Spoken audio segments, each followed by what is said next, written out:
এখানে যদি স্পিড দিই তাহলে কিন্তু তার ব্যথা না।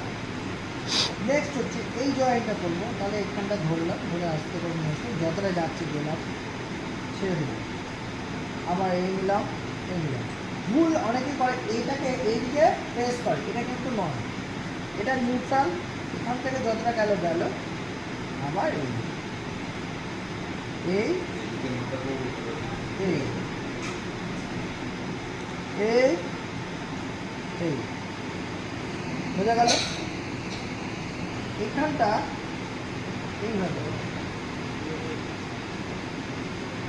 নট এইটা হয় না, এটা এরকমভাবে করবে, তাহলে এখানে লেগে যাবে, ব্যথা লাগবে। এটা নিউট্রাল, এখান থেকে ছেড়ে এই ছেড়ে এই ছেড়ে এই ছেড়ে বলছি এখানে স্কুলটা দেওয়া আছে, ওনার প্রবলেম হবে না? না, একটু প্রবলেম হবে। স্ক্রুটা মাপ করে ঢোকানো আছে, এখান থেকে পুরো ক্যালকেনিয়ামের ভেতরে ঢোকানো আছে, এর তলায় প্যাডিং আছে, একটুও সমস্যা হবে না। তাহলে এটা ক্যালকেনিয়ামটা বড় বোন, এখানে দুটো জিনিস আছে, একটা এখান থেকে একটা টান আছে, এই টেন্ডনটা ধরে বসে আছে টেনে, আর একটা এখানে আছে প্ল্যান্টার, এখানে আছে অ্যাকুলিস, দুটো টেন্ডন কিন্তু ধরে আছে, খুব জোরসে টেনে ধরে আছে, সারা বডি ওয়েটটা এর ওপর কিন্তু লোড নিচ্ছে। তো এখানে যদি ভেঙে যায় তাহলে এটা তো নড়বড়ে হয়ে যাবে, সেটার জন্যই তো দিয়েছে, ডাক্তার তো ঠিকই করেছে।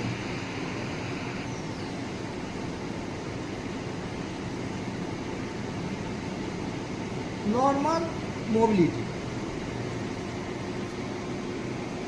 স্ট্রেংথানিং এক্সারসাইজ অবশ্যই দরকার, আমরা দেখাচ্ছি কিছুক্ষণ পর।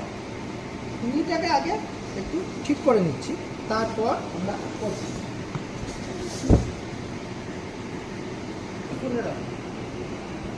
এরকম ভাঁজ করবে, সোজা করবে, নর্মাল পেশেন্ট হলে ঠিক আছে, যদি নিতে কোনো প্রবলেম হয় তাহলে হবে না,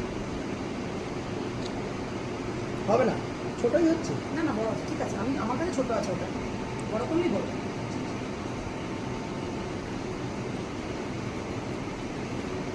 আগে না দেখতাম না, এখন একটু দেখে না, আগে ওরকম ভুল করেছে, ওটা কইটাই চলছে, না খুব বাজে হয়ে যেত আগে, এখন আর ওসব না করছি না, দেখে নেবো, ভুল হয়েছে আবার ক্যান্সেল করে দেবো, আবার ঠিক আছে, আমি তো করতে টানতে হবে, এটাকে ধরে টানলাম, তারপরে ভাঁজ করলাম, এই